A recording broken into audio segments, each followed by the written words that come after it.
Vini Casagrande, você falou que o Flamengo ia passar o carro, não foi isso que ele falou? E passou o carro. E eu ia perguntar isso, o Flamengo passou o carro? Eu ia até fazer uma correção ali, porque não só venceu, o Flamengo passou o carro, inclusive o placar, que foi de 3-0, poderia ter sido mais elástico se o Flamengo tivesse aproveitado as oportunidades que criou, não aproveitou muitas chances que criou, e também se tivesse botado um ritmo um pouco mais, digamos assim, mais quente na partida. Em determinado momento, no primeiro tempo, ali nos minutos finais, o próprio Flamengo estava segurando um pouco o ritmo. Não sei se já pensando na Libertadores terça-feira. Fato é que em alguns momentos do jogo eu até pensei que era um treino.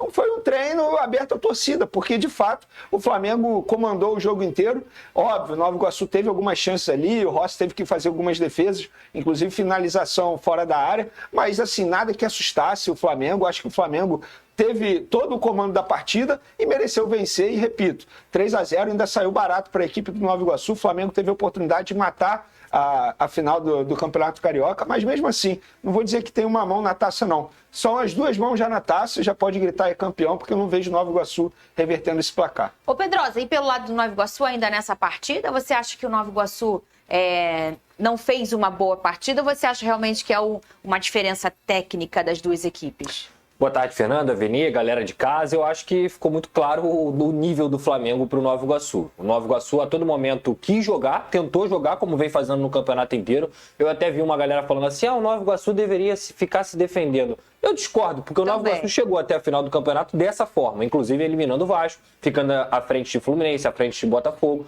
Então, na minha opinião, o Nova Iguaçu tentou fazer o jogo dele, e de uma forma mais honesta. Só que quando você enfrenta uma equipe como a do Flamengo, muito bem organizada defensivamente, que tem jogadores como Everton Cebolinha, Luiz Araújo, Pedro, Arrascaeta e De La Cruz, que conseguem fazer essa parte ofensiva ser muito bem construída, principalmente o Luiz Araújo, que lançamento absurdo na construção do gol do Flamengo. Depois o Everton Cebolinha também jogou demais.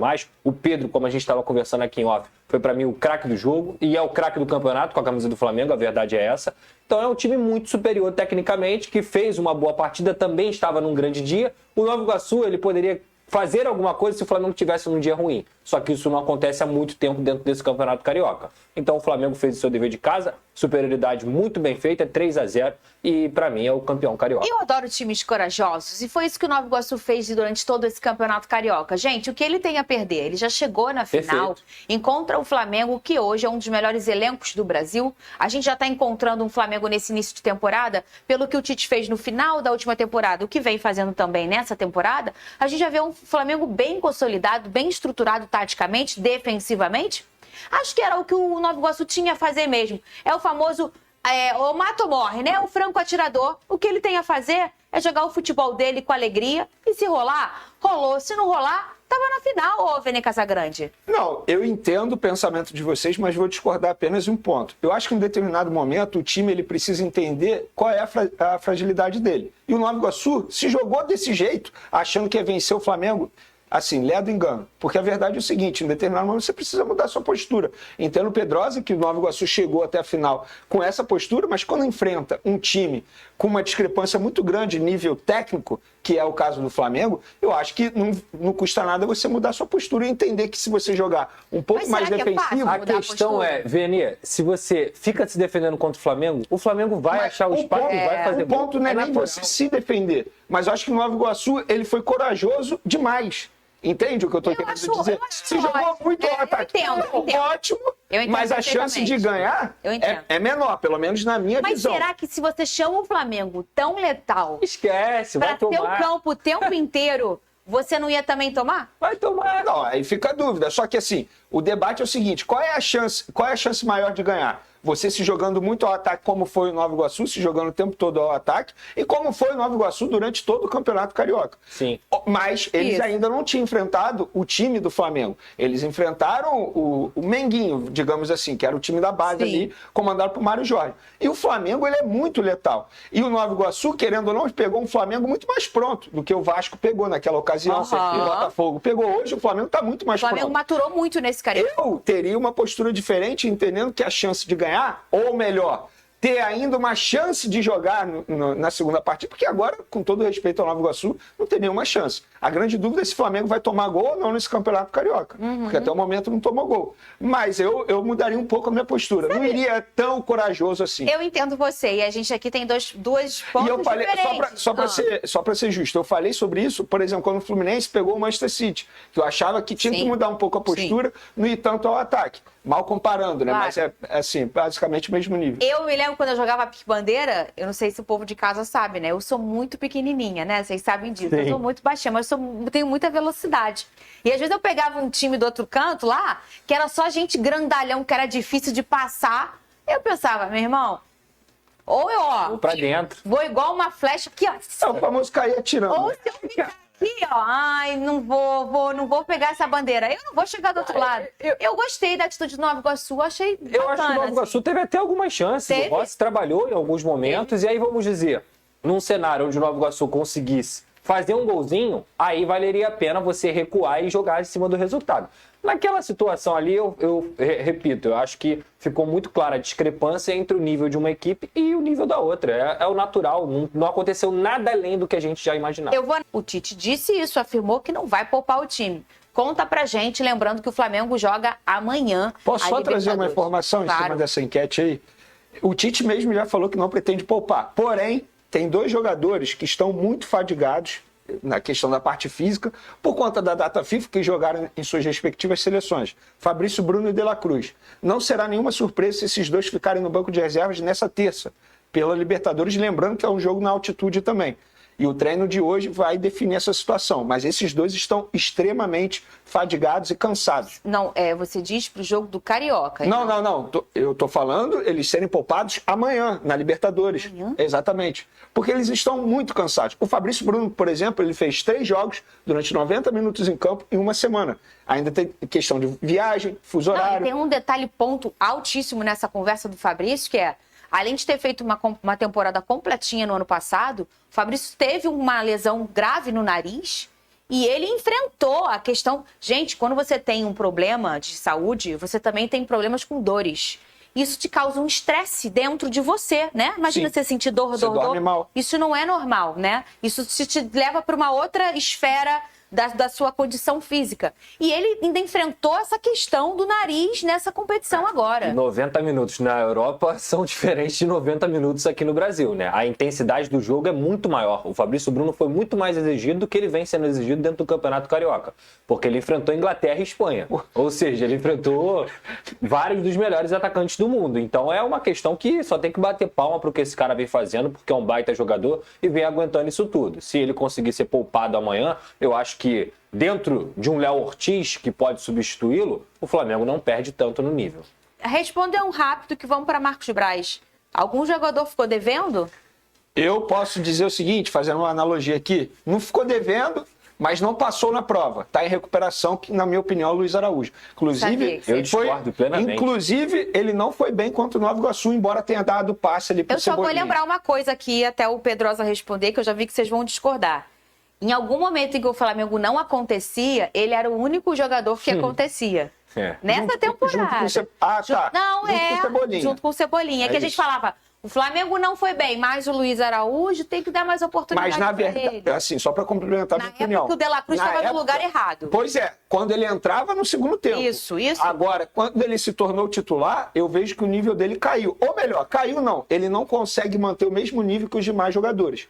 E repito, na minha opinião, contra o Nova Iguaçu, ele não fez uma boa partida. E você, Pedrosa? Eu não concordo com o Venê nessa questão do Luiz Araújo. Para mim, o Luiz Araújo faz uma boa temporada, é o titular dessa ponta direita aí com certa tranquilidade, até porque você não tem uma disputa ferrenha ali de um jogador da mesma posição. Mas eu acho que talvez não passou assim no teste. Obviamente o Gabigol, por tudo que ele é, por tudo que ele representa, mesmo tendo poucos minutos, eu acho que eu gostaria de ver o Gabigol fazendo mais gols dentro de um campeonato carioca que tem um nível de enfrentamento mais baixo. E até o próprio Bruno Henrique, sabia? Eu acho que o Bruno Henrique, toda vez que ele entra, e eu falo isso como, digamos assim, um rival do Bruno Henrique, é aquele cara que coloca medo. E eu não vejo o Bruno Henrique conseguindo mudar a dinâmica do jogo quando ele entra. Ele faz jogadas importantes ali pela esquerda, mas ele é um cara que a todo momento, se a gente for lembrar do Bruno Henrique no auge, no prime, ele metia 2, 3 gols, ele entrava e conseguia fazer gol do mesmo jeito, seja de cabeça, seja conseguindo fazer a jogada dele, que é cortar pro meio e bater. Então, assim, eu acho que eu não vi ainda o Bruno Henrique sendo o Bruno Henrique nessa temporada. A grande pergunta é, será que a gente vai ver um dia Pode novamente? ser que não. Pode ser que não. E tem que lembrar que o rival dele na briga por posição vem fazendo uma temporada absurda. E, não tem, e eu acho que já há um distanciamento grande da culpa ser a lesão. Pós-lesão, ele voltou muito bem. Acho que é um momento E quando ele é botado ali no lugar do Luiz Araújo, acho que não é dele. Na direita não. Eu tô falando na esquerda. Na esquerda é a posição dele. E olha, depois dessa partida, o vice Marcos Braz falou sobre o julgamento do Gabigol. Cadê? O Gabriel fez o teste de sangue logo que chegou. E o teste de sangue deu negativo. Ninguém que quer burlar alguma coisa, algum teste, faz teste de sangue. Como ele começou os treinamentos, você só pode fazer a sequência das análises 2 horas depois que você para o treinamento. Você está descansado. Então isso demorou. Gabriel também deu a sua contribuição para isso tudo ficar de uma maneira ácida, mas tem uma questão central que eu preciso falar. Que ele tirou o sangue e tirou a urina e não teve absolutamente nada. É claro, sempre a questão central de um antidoping é o resultado dele. Mas essa pode ser uma questão central, mas o que é periférico também é importante, né, o Vini Casagrande? A gente entende, e já falamos várias vezes por aqui, a dúvida não há dúvida em relação a... Eu acho que ninguém tem essa dúvida de que o Gabigol estava escondendo alguma coisa ou ele ia ser pego. Esse não é o papo. O papo é a disciplina. É você seguir regras. E ele mesmo falou, Gabriel tornou o negócio mais ácido, ou seja, não respeitou o que é uma regra de uma entidade que vai fazer um antidoping. O problema é aí dessa história do Gabigol, não é no resultado, né? Fernandinha, se o Marcos Braz acha que nessa entrevista ele ajudou o Gabigol, muito pelo contrário. Ele só atrapalhou o Gabigol. Atrapalhou? Claro, porque o Marcos Braz está errado. O ponto central não é o exame que ele fez, o exame de sangue, nem o exame da urina. Que os dois deram negativo. Isso precisa ser ressaltado. Só que o Gabigol ele não está sendo acusado de ter dado positivo. Sim. Ele está sendo acusado de tentar fraudar o exame por conta da postura dele. E o próprio Marcos Braz disse que o Gabriel... ele ajudou nesse caso por conta da postura dele um pouco ácida.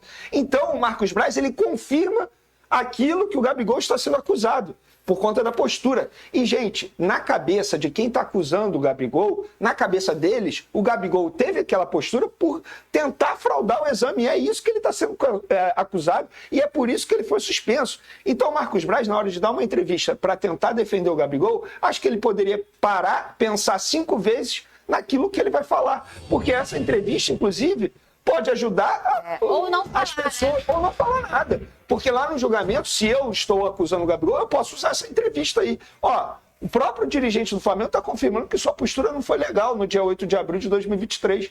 O seu dirigente está dizendo que sua postura não foi boa. Então, eu discordo totalmente do Marcos Braz. O ponto central não é o resultado do exame de sangue, não é o resultado da urina. É a postura que o Gabigol teve naquele dia. E a postura não foi bacana, como o próprio vice-presidente de futebol do Flamengo acabou de confirmar. Nação Rubro-Negra, uma ótima noite a todos. Plantão urgente. Flamengo estuda a contratação de Enzo Dias, diz Portal Argentino. É isso mesmo, Enzo Dias é jogador do River Plate, atua como lateral esquerdo e tem papel relevante na equipe. Galera, o Flamengo é dono de um dos elencos mais valiosos da América do Sul e, contudo, o time não para de se reforçar para ir em busca de muitos títulos nessa temporada 2024. E nesse fim de semana, o rubro-negro fechou a contratação do atacante Carlinhos do Nova Iguaçu e agora tenta novo alvo do Flamengo, pode ser o argentino Enzo Dias, lateral esquerdo do River Plate. É isso mesmo, de acordo com informações do portal El Craco Deportivo, o time argentino já sabe do interesse rubro-negro em Enzo Dias. Ainda segundo o veículo, o River Plate se assegura justamente para não perder 2 jogadores importantes ao mesmo tempo, ou seja, como De La Cruz e agora o Enzo Dias. Isso porque o atacante Pablo Solari também está na mira de outros clubes, só que clubes da Europa. Nação, é o seguinte, o Flamengo está à procura de mais um lateral esquerdo, tendo em vista que a diretoria rubro-negra acredita que vai perder o Ayrton Lucas e o Matias Vinha para suas seleções na Copa América. E sendo assim, o Flamengo pode contratar esse jogador, esse Enzo Dias, que eu fui atrás dessa informação e realmente essa informação é correta, essa informação é verídica. O Flamengo corre, os bastidores da Gávea tentam a contratação desse jogador, que é um jogador para suprir a ausência tanto do Matias Vinha, tanto do Ayrton Lucas na Copa América. É um jogador experiente, é um jogador que joga no River Plate, é um clube de massa, é um clube de tradição. Quero saber de vocês, vocês aceitariam a contratação do Enzo Dias no Flamengo nessa temporada 2024? Alguém já viu ele jogar? Vocês gostam do perfil do atleta? Deixa aqui nos comentários para a gente estar debatendo sobre esse grande assunto. E lembrando que amanhã tem Flamengo, Milionários e Flamengo, às 19 horas, horário de Brasília. Então vamos com tudo. Tô indo nessa. Saudações rubro-negras. Fiquem com Deus.